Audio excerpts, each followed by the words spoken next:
الحمد لله رب العالمين والصلاة والسلام على سيد الأنبياء والمرسلين أما بعد فأعوذ بالله من الشيطان الرجيم بسم الله الرحمن الرحيم يا أيها الناس اتقوا ربكم الذي خلقكم من نفس واحدة وخلق منها زوجها وبث منهما رجالا كثيرا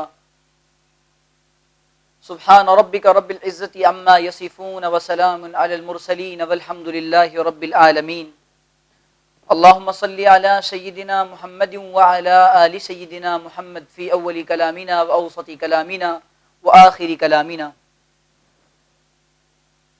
میرے عزیز دوستو، ساتھیو، بزرگو، خصوصاً معزز خواتین، اللہ تعالیٰ نے دنیا میں مردوں اور عورتوں دونوں کو پیدا کیا ہے، اور قرآن کریم کی اس آیت میں اللہ تعالیٰ نے یا ایھا الناس اتقوا ربکم الذی خلقکم من نفس واحدہ، اے لوگو اللہ تعالیٰ سے ڈرو، اپنے پروردگار سے ڈرو جس نے تم کو پیدا کیا ہے. کون ہے وہ جس نے تم کو پیدا کیا؟ ایک جان سے پیدا کیا. خلق منہا زوجہا، اور پھر ان کے ذریعے سے حضرت آدم ہی سے حضرت حوا کو پیدا کیا. وبث منہما رجالا کثیرا ونساء، اور پھر اس کے بعد پھیلا دیا زمین پر اللہ تعالیٰ نے ان کی اولاد کو، بہت سے مردوں کو اور بہت سی عورتوں کو. تو معلوم یہ ہوا کہ دنیا میں اللہ تعالیٰ نے عورتوں اور مردوں دونوں کو پیدا کیا ہے، اور عورت کو مرد کے ذریعے سے پیدا کیا گیا. اب مسئلہ یہ ہے کہ آج کا جو دن ہے، جس کے حوالے سے بہت زیادہ باتیں ہو رہی ہیں اور انٹرنیشنل لیول پر میڈیا بہت زیادہ اس سلسلے میں آہ و بکا اور چیخ رہا ہے، چلا رہا ہے. انٹرنیشنل ویمن ڈے کے حوالے سے مجھے چند گزارشات آپ کے سامنے رکھنی ہیں، اور اس طرح گویا کہ اہل مغرب، اہل یورپ اور مغرب زدہ لوگ یہ باور کرا رہے ہیں کہ سارا کا سارا اسٹیٹس اور سارا مقام اور ساری کی ساری جو عزتیں ہیں وہ سب اہل مغرب نے اور ان کے مذاہب نے عورتوں کو دی ہیں. اگر ایک لفظ میں کہا جائے تو سچی بات یہ کہ یہ ساری چیزیں پروپیگنڈا اور دھوکے کے علاوہ اور دغابازی کے علاوہ کچھ بھی نہیں ہے، جھوٹ اور فریب کے علاوہ کچھ بھی نہیں ہے. سب سے پہلی بات تو یہ کہ یہ جو دن بنائے جاتے ہیں، کبھی ویمن ڈے بنا دیا، کبھی فادرز ڈے بنا دیا، کبھی مدرز ڈے بنا دیا، کبھی بردرز ڈے بنا دیا، تو کبھی پتہ نہیں کون کون سے ڈے بنائے. ان دنوں کے بنانے کی کیا وجوہات ہیں؟ جو لوگ مدرز ڈے کے اندر ماں کی عظمت و محبت کو قید کرنا چاہتے ہیں، ان کو یہ بات معلوم ہونا چاہیے، اسلام نے ماں کی عزت، ماں کے مقام، ماں کے مرتبے کو انسان پر 24 گھنٹے فرض کیا ہے. جو باپ کا دن مناتے ہیں کہ فادر ڈے اور فادرز ڈے، یوم والدین منایا جائے، تو اس دن کے حوالے سے یہ بات کہی جاتی ہے کہ آج کے دن اپنے ماں باپ کے ساتھ سیلفیاں لی جائیں. یہ وہی گورے ہیں اور یہی مغربی تہذیب کے لوگ ہیں اور مغربی تہذیب کے ماننے والے ہیں، جو اپنے جانوروں کی اور کتوں کی پرورش تو خود کرتے ہیں اور اپنے ماں باپ کو یہ اولڈ ایج ہوم میں ڈال دیتے ہیں کہ یہ وہاں ماں باپ جا کر زندگی گزاریں اور یہ مزے کی زندگی گزاریں. اولاد کی تربیت بھی ان کی نوکرانیاں کرتی ہیں اور اپنے کتوں کی تربیت یہ کرتے ہیں. اور جب ظاہر انسان جس جانور کے ساتھ رہتا ہے، اس کی صفات اور اس کی کوالٹیز اور اس کی چیزیں اس کے اندر منتقل ہوتی ہیں، اس کی عادتیں منتقل ہوتی ہیں. یہ بالکل اصولی بات اور تجربے کی بات ہے. اور حضور نے بھی فرمایا بکری والوں کے اندر بکری والوں کی صفات ہوتی ہیں، گھوڑے والوں کے اندر گھوڑے والوں کی صفات ہوتی ہیں. تو یہ جو قوم ہے انگریز اور یہ جو گورے ہیں اور یہ جو اہل مغرب ہیں، عیسائی ہیں، یہودی ہیں اور دہری ہیں، یہ لوگ کتوں کو پالنے والی نسل ہے. انسانوں سے سچی بات ہے کہ ان کا تعلق صرف مفاد کا اور مطلب کا ہے، اس کے علاوہ کچھ نہیں ہے. ماں باپ سے مطلب نکل گیا، وہ بوڑھے ہو گئے تو ان کو اولڈ ایج ہوم میں ڈال دو.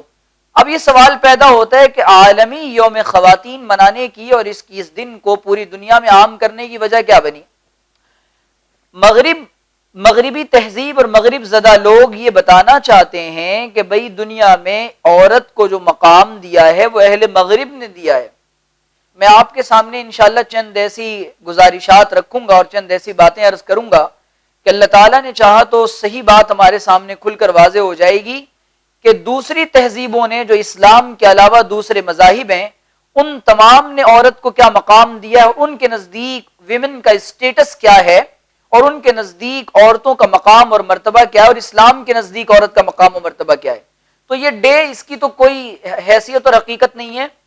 خواتین اور اسلام نے ماں باپ کے سلسلے میں، خصوصاً ماں کے سلسلے میں اس قدر سخت احکامات بیان کیے ہیں کہ اس کے سامنے وہ ہماری صلہ رحمی کی اور ہمارے حسن سلوک کی سب سے زیادہ مستحق ہے۔ اب میں اسلام نے کیا کیا مقامات دیے اس پر بعد میں آؤں گا۔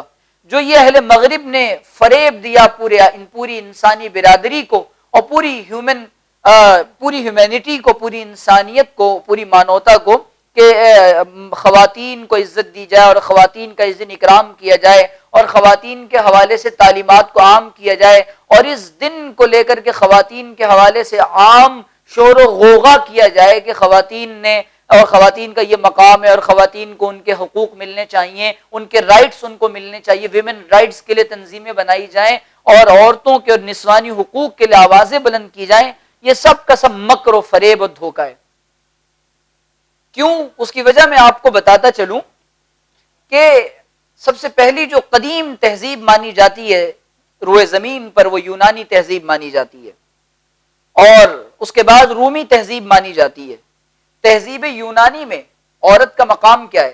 تہذیب یونانی میں عورت کو گناہگار تصور کیا جاتا ہے۔ تہذیب یونانی میں عورت کو مرد کے نیچے تصور کیا جاتا ہے۔ تہذیب یونانی میں گویا کہ عورت کی کوئی وقار اور عزت نہیں ہے۔ تہذیب یونانی میں عورت کو خطاکار اور گناہگار تصور کیا جاتا ہے۔ تہذیب یونان میں اور تہذیب یونان کے مورخین نے اور مصنفین نے، ان لوگوں نے باضابطہ اپنی کتابوں میں لکھا ہے کہ عورتوں کو گویا کی قید و بند میں مبتلا کر دیا جائے اور ان کو صرف اور صرف یہ سانس لے سکیں اور جینے کی آزادی ہو، اس کے علاوہ اس کا مقام و مرتبہ کچھ بھی نہ ہو۔ اس کے بعد رومیوں کا جب اقتدار آیا تو رومیوں کے نزدیک بھی عورت کا یہی مقام تھا، اس سے کم نہیں تھا۔ یہ بات ہو گئی۔ اور یونانی اور رومی ان دونوں کی تہذیبوں کے اندر باضابطہ صاف طور پہ یہ بات بتائی گئی کہ عورت کا کوئی مقام نہیں ہے اور عورت ایسے ہی کوئی نچلے درجے کی چیز ہے اور صرف استعمال کرنے کی چیز ہے، عورت سے فائدہ اٹھا لیا جائے۔ اور ان کے یہاں جو شادی کا کانسیپٹ تھا عورت کے یہاں کہ یہ مرد کو جنسی تسکین پہنچائے اور جنسی تسکین پہنچانے کے بعد مرد اس سے فارغ ہو جائے اور عورت کو اس کے بعد کوئی مقام نہ دیا جائے، عورت اس کے معاملات میں بیچ میں نہیں بول سکتی، عورت کو جیسے حقوق ملنے چاہیے وہ حقوق نہیں مل رہے۔ یہ تو عورت کو رومی تہذیب کے اندر یہ عورت کا مقام بتایا۔ اس کے بعد اب آتے ہیں کہ دنیا کا سب سے بڑا مذہب، سب سے زیادہ پرانا مذہب یہودیت مانا جاتا ہے۔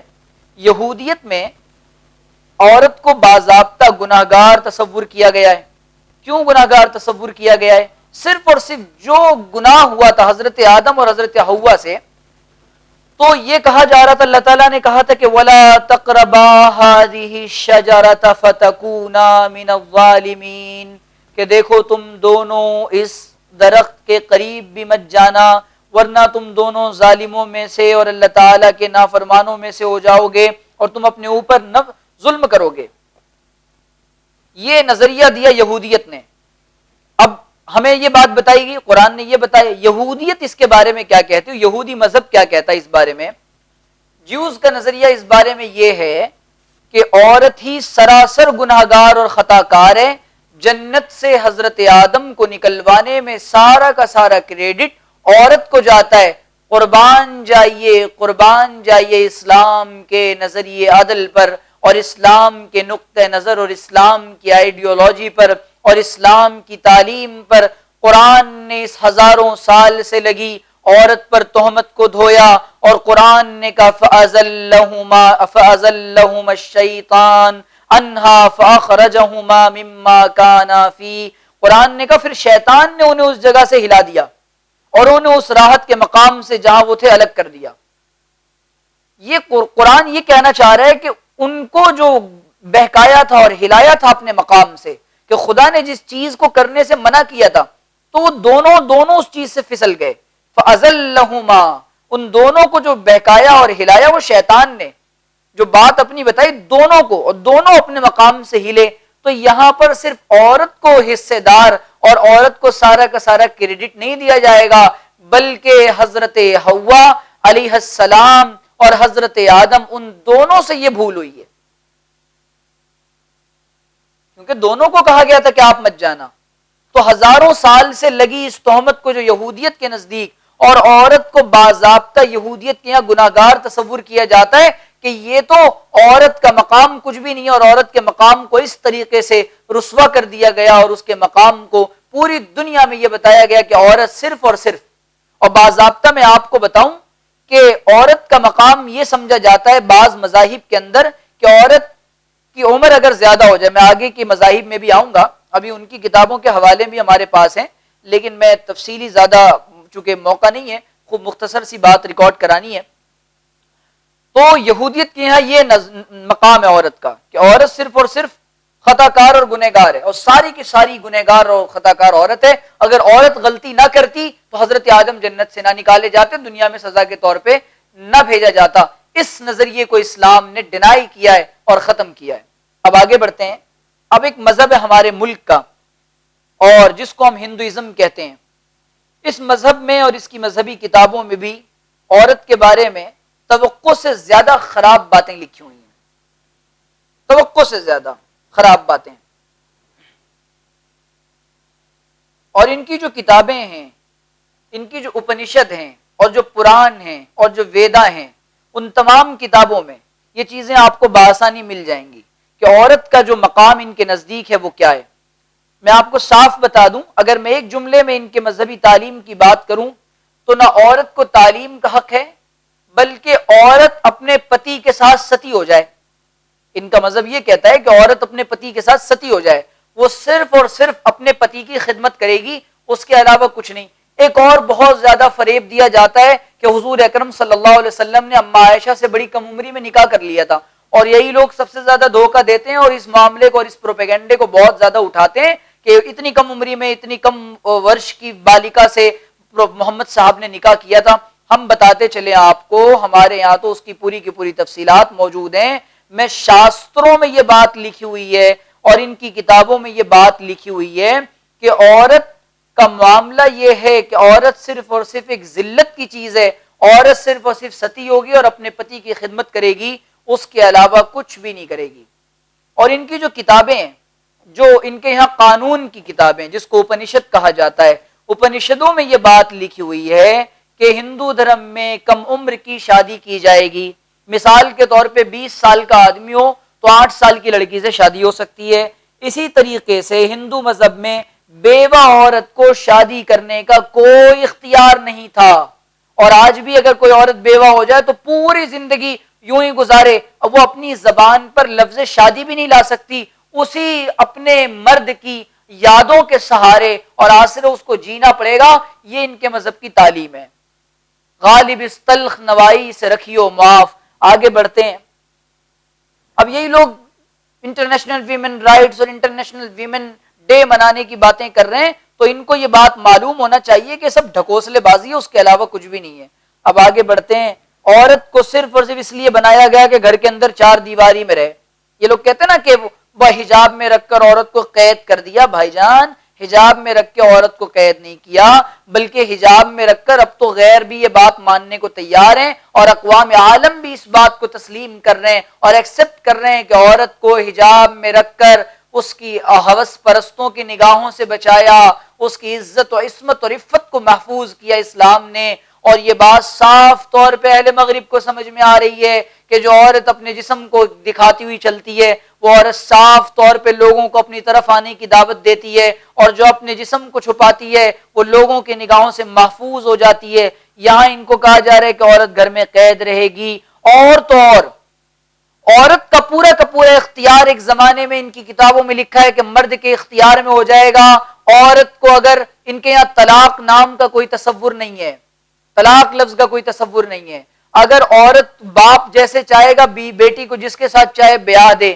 اب میں اس کے بعد آؤں گا کہ اس پر کیا تقابل کیا جا سکتا ہے اور کیا اسلام کی شفافیت پر اور اسلام کے محبوب اور اسلام کے زبردست اور اسلام کے مضبوط اور اسلام کے پرفیکٹ اور اسلام کے کمپلیٹ نظام پر کس طریقے سے اسلام نے عورتوں کو حقوق دیے کہ ساری نسل انسانی کو یہ دعوت فکر و عمل دی جا رہی ہے کہ عورتوں کو اگر مقام دیا تو اسلام نے دیا. اسی لیے ہم انٹرنیشنل ویمن ڈے نہیں مناتے. کیوں؟ 360 اور 365 دن پورے کے پورے سال کے یہ عورتوں کی آزادی اور عورتوں کے حقوق اور عورتوں کے تحفظ اور عورتوں کی آواز کے لیے. اب کچھ لوگوں کو یہ وہ ان مذاہب کی تعلیمات ہیں جو میں نے آپ کے سامنے مختصراً بیان کیا، ورنہ بات تو بہت لمبی ہے. تو خلاصہ یہ ہے کہ میں عرض یہ کر رہا تھا کہ اسلام، اب آتے ہیں اسلام کی طرف. سب سے پہلے تو میں نے یہ بتایا کہ اسلام نے عورت پر لگی ہزاروں سال کی تہمت کو دھویا.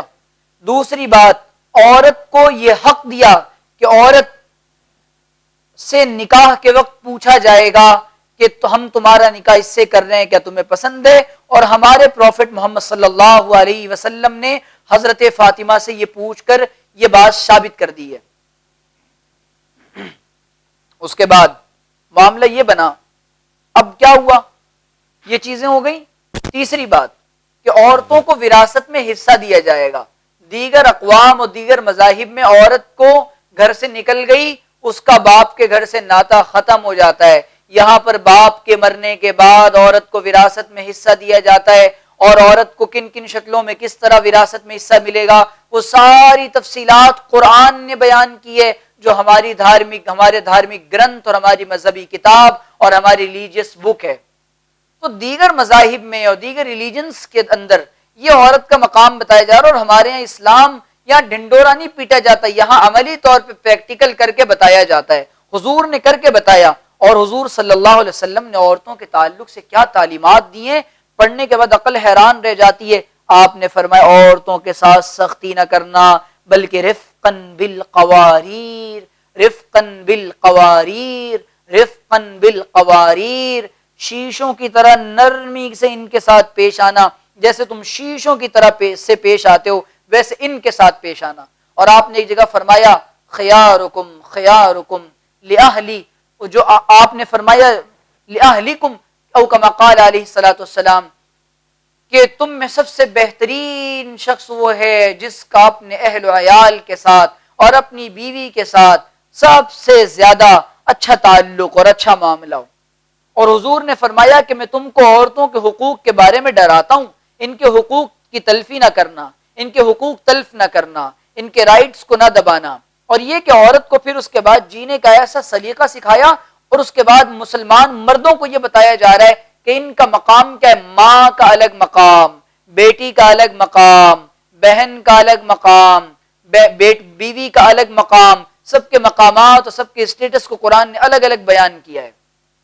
اور عجیب بات ہے کہ قرآن نے عورت اور مرد کے رشتے کو، دیگر مذاہب میں عورت اور مرد کے رشتے کو اس طرح پیش کیا گیا ہے گویا کہ عورت اور مرد کا رشتہ صرف ایک کیا کہتے ہیں معاہدے کا اور کانٹریکٹ کا رشتہ ہے. ان کے درمیان ایک معاہدہ ہوا ہے کہ ایک زندگی گزاریں گے. لیکن اسلام عورتوں کے تعلق سے کہہ رہا ہے یہ عورت تیری آنکھوں کا سرور، تیری راتوں کا قرار، تیرے دن کا چین، تیرے دل کا قرار ہے. اور حضور صلی اللہ علیہ وسلم اپنی بیویوں سے جس طرح دل لگی فرماتے تھے اور اظہار محبت کا طریقہ سکھاتے تھے، ساری انسانی برادری میں ایسا عورتوں کے حقوق کو ادا کرنے والا. بلکہ میں آپ کو مزے کی بات سناتا ہوں، حضرت اما خدیجۃ الکبریٰ رضی اللہ تعالی عنہا انتقال فرما گئیں.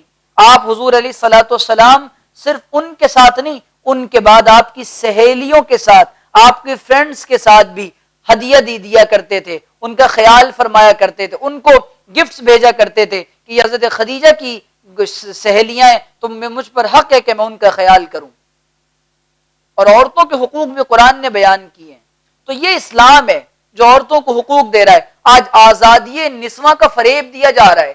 اور ایک بات بہت زیادہ ویمنز ڈے کے حوالے سے پاکستان کے اندر بہت زیادہ چلائی جا رہی ہے، خبریں ہم نے بھی سنی تو جی چاہتا ہے کہ دو چار اس پر بھی بات کر لوں. اور آزادی نسواں کا فریب یہ کب دیا گیا؟ جنگ عظیم کے بعد، شاید پہلی یا دوسری جنگ عظیم کے بعد، جب مرد مرتے گئے اور لوگ کم ہوتے گئے اور کمپنیوں میں کام کرنے کے لیے مردوں کی تعداد کم ہو گئی اور لوگ جلدی مل نہیں رہے تھے، تو مغرب نے یہ کیا اور ویسٹرن کلچر نے، مغربی تہذیب کے دل دادا اور اس کے غلاموں نے یہ کیا، یہ پروپیگنڈا دیا جائے کہ عورت و مرد دونوں قدم سے قدم ملا کر چلیں، دونوں قدم سے قدم ملا کر چلیں، اور قدم سے قدم ملا کر چلنے کے بعد کہ ایسا ہو کہ جو کام مرد کرے وہی عورت بھی کرے، کام کرنے مرد بھی جائے، کام کرنے عورتیں بھی جائیں، اس طرح کا پروپیگنڈا کیا جائے۔ تو جو اس زمانے کے بیڑی وغیرہ کے کارخانے ہوا کرتے تھے، عورتوں کی تعداد کو بھر دیا گیا، یہ تھا ویمن رائٹس کا فریب، اور یہ تھا آزادی نسواں کا فریب، اور یہ تھا ویمنز کی فریڈم کی آواز، اور یہ تھی ان کے لیے ایسی آواز لگانا جس کا نقصان یہ ہوا اور جس کا اثر یہ ہوا کہ پھر خواتین نے مردوں کو مرد سمجھنا چھوڑ دیا اور ان کی عزتیں پامال ہو گئیں۔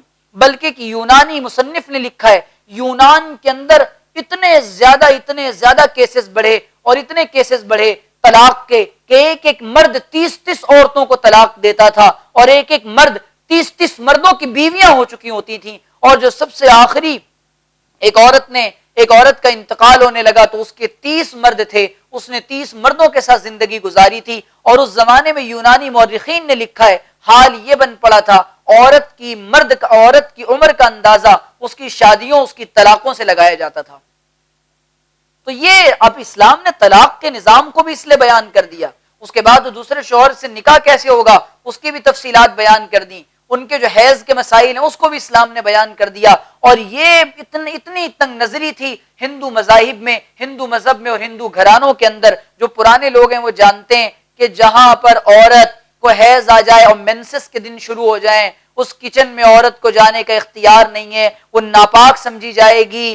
قربان جائیے اسلام کے عمل پر، حضور نے فرمایا کہ عورت تو ہر روپ میں محترم ہے، ہر روپ میں مکرم ہے، یہ ماں ہے تو اس کو دیکھو تو الگ ثواب ملے گا، یہ بیوی ہے تو اس کے ساتھ تم دل لگی کرو، اس کے منہ میں لقمہ ڈالو تو اللہ تعالیٰ صدقے کا ثواب عطا فرمائے گا۔ اسلام کی عظمت ہے، اور اس علامہ اقبال نے ان تمام باتوں کو ایک شعر میں پرو دیا ہے، وجود زن سے ہے تصویر کائنات میں رنگ، وجود زن سے ہے تصویر کائنات میں رنگ۔ عجیب بات ہے کہ کائنات میں اگر عورتیں نہ ہوں اور عورت کو عزت اور مقام نہ دیا جائے۔ اب میں آپ کو آگے بڑھ کر کہتا ہوں، عورتوں کا ایسا مقام ہے کہ یہاں پر مردوں سے اونچی آواز میں عورتیں گفتگو نہیں کر سکتی، اور قرآن کہہ رہا ہے وَعَاشِرُوهُنَّ بِالْمَعْرُوفِ، وَعَاشِرُوهُنَّ بِالْمَعْرُوفِ، عورتوں کے ساتھ اچھے طریقے سے معاشرت اور اچھے طریقے سے گزر بسر، عورتوں کے ساتھ اچھا خاندانی نظام اور اچھا سماج بناؤ، ان کے ساتھ بدتمیزیاں نہ کرو، ان کو مارنا نہیں، ان کے حقوق تلف نہ کرنا، ان کے حقوق میں کمی نہ کرنا۔ اور اللہ کے رسول نے وصیت فرمائی بالخیرہ، آپ نے فرمایا کہ بالنساء خیرہ، میں تم کو وصیت کرتا ہوں کہ عورتوں کے ساتھ بھلائی کا معاملہ کرنا۔ اور اس سے آگے بڑھ کر میں کہتا ہوں کہ ایسا مقام دیا تھا حضور نے کہ جس تعلیم سے باضابطہ ویدوں میں یہ بات لکھی ہے، اپنشد میں یہ بات لکھی، جو ان کی قانون کی کتاب ہے، ریفرنسز اور حوالے موجود ہیں، اس میں لکھا گیا باضابطہ عورت کو تعلیم کا حق نہیں ہے۔ عورت تعلیم کے لیے، ایجوکیٹ ہونے کے لیے، پڑھنے کے لیے، اویئر بننے کے لیے، باشعور بننے کے لیے دنیا میں نہیں آئی، بلکہ یہ تو صرف اور صرف کھانے پکانے کے لیے اور اپنے شوہر کی خدمت کے لیے آئی ہے۔ اسلام نے کہا نہیں، جہاں پر مردوں کی تعلیم کے اور مردوں کے احکامات بیان کیے ہیں، اللہ تعالی والمؤمنون والمؤمنات بعضهم اولیاء بعض، اللہ وَيَأْمُرُونَ بِالْمَعْرُوفِ وَيَنْهَوْنَ عَنِ الْمُنْكَرِ، ان کو بھی علم ملے گا تو یہ بھی اچھے کام کا حکم دیں گے اور برے کاموں سے روکیں گے۔ یہ مقام دیا جا رہا ہے۔ صحابیات آ کر کے حضور سے اپنے مسائل پوچھتی ہیں، حضور انتقال فرما گئے، صحابہ کرام اما عائشہ نے حضور کے ساتھ 9 سالہ اپنی معاشرت کو بسر کیا تھا اور گھریلو زندگی بسر کی تھی۔ ہمارے یہاں معاشرت کا پورا باب اور معاشرت کا پورا دین یہ عورت سے آیا، سیدہ عائشہ رضی اللہ تعالی عنہا سے آیا۔ یہ اسلام کا مقام ہے، سینہ ٹھوک کر بوانگ دہل ڈنکے کی چوٹ پر کہہ سکتے ہیں اقوام عالم کے سامنے اور مغربی تہذیب کے دلدادہ لوگوں کے سامنے کہ دیکھو ہم تم کو بتاتے ہیں اسلام ایسی وسعت عطا کرتا ہے، ایسی وسعت عطا کرتا ہے، تنگیوں سے نکالتا ہے کہ عورتوں سے بھی اگر دین سیکھنا پڑ جائے تو حضرت عمر جیسا صحابی جو حضور کے خلیفہ راشد ہیں اور خلیفہ ثانی ہیں، وہ بھی اما عائشہ سے آ کر مسائل پوچھتے ہیں۔ تو یہ اسلام مقام دے رہا ہے۔ اس کے بعد ایک اعتراض کیا گیا تو آکسفورڈ یونیورسٹی میں لندن میں ایک اعتراض کیا گیا تھا ایک عیسائی کی طرف سے، اور چرچ کے اندر عورت کا کیا تصور تھا؟ عورت کا تصور چرچ کے اندر یہ تھا کہ وہ بھی حوا سمجھی جائے گی، ساری کی ساری عورتیں ان کے نزدیک حوا کا کردار ادا کریں گی۔ یہ جو آج فریب دیا جا رہا ہے، عیسائی سب سے زیادہ فریب دے رہے ہیں آزادی نسواں کے نام پر، ویمن فریڈم کے نام پر۔ میں صاف عرض کر دوں، چرچ کے نزدیک، کلیسا کے نزدیک عورت کا مقام صرف یہ کہ وہ حوا ہے، اور اس حوا کے ذریعے غلطی ہوئی تھی، تو یہ بھی غلط ہے، اور یہ غلطی کا پلندہ اور غلطی کا ٹوکرا ہے۔ اب آگے بڑھیے۔ اب آکسفورڈ یونیورسٹی میں ایک اعتراض ہوا تھا۔ اعتراض یہ ہوا تھا کہ تم کہتے ہو کہ عورتیں اتنی تعلیم یافتہ ہیں، تمہارے پاس کتنی تعلیم یافتہ عورتیں ہیں؟ قربان جائیے اور سلام ہو، 100 بار سلام ہو ڈاکٹر محمد اکرم ندوی صاحب دامت برکاتہم پر، اللہ تعالیٰ ان کی عمر میں برکت عطا فرمائے۔ انہوں نے ایک کتاب لکھی ہے، وہ کتاب ایک نہیں، دو نہیں، بلکہ 43 جلدوں میں ہے، اور کتاب کا نام ہے الوفا باسماء النساء۔ 43 والیوم میں وہ کتاب ہے، اور اس کتاب کے اندر انہوں نے خاتون اور خواتین محدثات کا اور حضور سے حدیثیں بیان کرنے والی عورتوں کا 10,000 عورتوں کا تذکرہ کیا ہے۔ اگر میں آپ کے سامنے عورتوں کے علوم پر اور عورتوں کی تاریخ پر اور عورتوں کی دینی خدمات پر اور عورتوں کے حلقے علم پر میں اگر آپ کے سامنے بات کروں تو وہ ایک الگ موضوع ہے۔ مجھے صرف بتانا یہ کہ اس پروپیگنڈے میں نہ ہے ویمنز ڈے، عالمی ویمنز ڈے کیا ہوتا ہے؟ ہر دن عورت کا دن ہے، ہر دن عورت کے تحفظ کا دن ہے۔ اب یہ پروپیگنڈا جب لایا گیا کہ بھئی یہ عورت کو آزادی دو، اور تو عورت کو کیسی آزادی چاہیے؟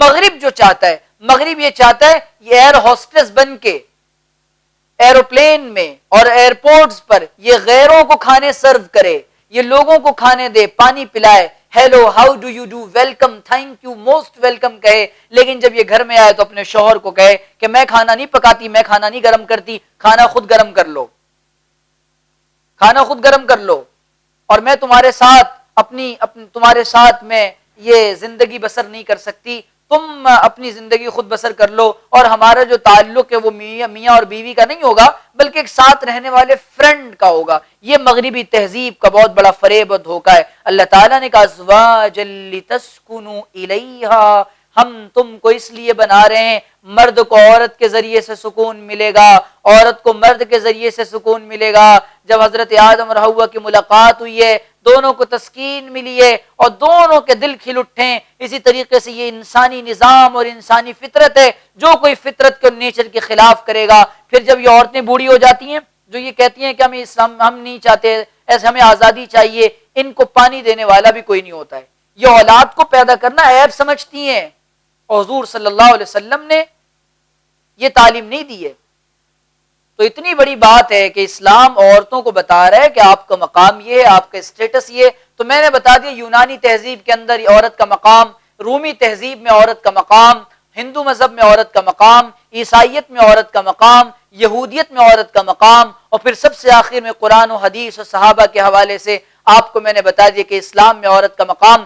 یہ وہ کمپیریٹیو اسٹڈی ہے اور تقابلی مطالعہ ہے کہ جس پر آپ خود غور کریں تو اندازہ ہو جائے گا اور دل پکار کر کہے گا اگر دنیا میں کسی نے عورت کو مقام دیا ہے، عزت دیا ہے، اوہو کتنی عجیب آیت ہے، وَإِذَا الْمَوْءُودَةُ سُئِلَتْ بِأَيِّ ذَنبٍ قُتِلَتْ، کہ جب پوچھا جائے گا اس زندہ درگور کی جانے والی سے تجھے کس جرم کی سزا میں قتل کیا گیا تھا۔ اوہو، اسلام حضور کے آنے سے پہلے اسی مکہ کے اندر عورتوں کو زندہ دفن کر دیا گیا۔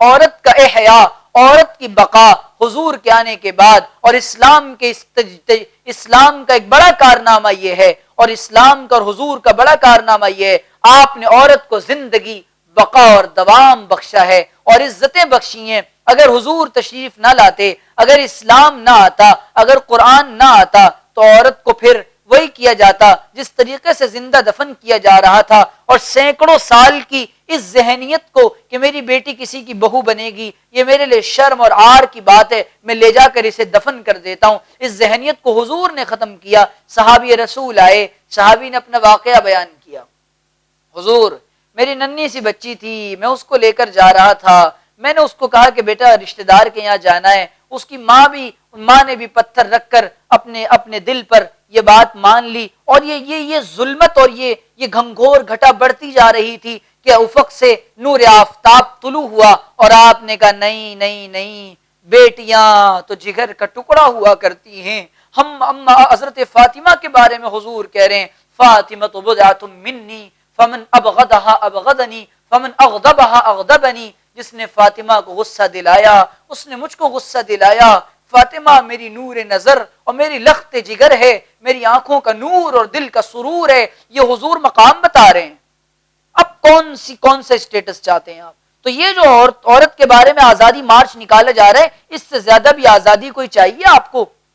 جو آزادی کے خواہاں تھے اور جو آزادی کے طالب تھے اور جو آزادی کے مطالبین تھے، ان کے ساتھ کیا ہوا اور ان کے ساتھ اہل مغرب نے کیا کیا، اور عورت ان کے نزدیک صرف اور صرف ایک بازارو بن کر رہ گئی، اور ان کے نزدیک عورت صرف اور صرف ایک عیاشی کا سامان بن کر رہ گئی، عورت صرف اور صرف ایک ضرورت کی چیز بن کر رہ گئی، عورت کو کوئی مقام نہ ملا۔ اسلام نے ہر روپ میں ہر صورت میں عورت کو مقتدر، محترم، معزز بنا دیا۔ اللہ تعالیٰ سے دعا ہے کہ اللہ تعالیٰ ہمیں یہ بات سمجھا دے۔ تو یہ پروپیگنڈے میں نہ ہے کہ آج عالمی یوم خواتین ہے، ہر دن عورت کا دن ہے۔ وہ اپنے گھر میں ہے، اپنے شوہر کے ساتھ ہے، اپنے بھائی کے ساتھ ہے، اپنے باپ کے ساتھ ہے، اپنے چچا کے ساتھ ہے، اپنے رشتہ داروں کے ساتھ ہے، وہ محفوظ قلعے میں ہے۔ اللہ تعالیٰ سے دعا ہے کہ اللہ تعالیٰ اس فریب و دھوکے سے نکلنے کی توفیق عطا فرمائے۔ وآخر دعوانا ان الحمد للہ رب العالمین۔